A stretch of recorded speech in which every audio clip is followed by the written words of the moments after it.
বুঝি না। ওকে,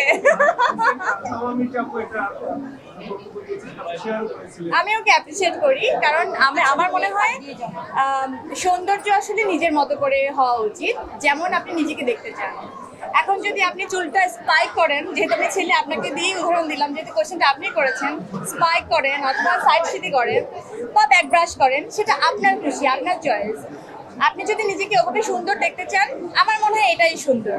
এর বাইরে কে কি বললো, কে কি করলো, ক্যারেক্টারের বাইরে আপনার যদি ক্যারেক্টার ডিমান্ড করে, লাইক আমরা যারা ক্যামেরার সামনে কাজ করি, কোনো ক্যারেক্টার প্লে করতে হবে, অ্যান্ড দেন ওই ক্যারেক্টারটা ব্যাক ব্রাশ করে, ওই ক্যারেক্টারটা নাড়া মাথা, এটাও হইতে পারে, রাইট?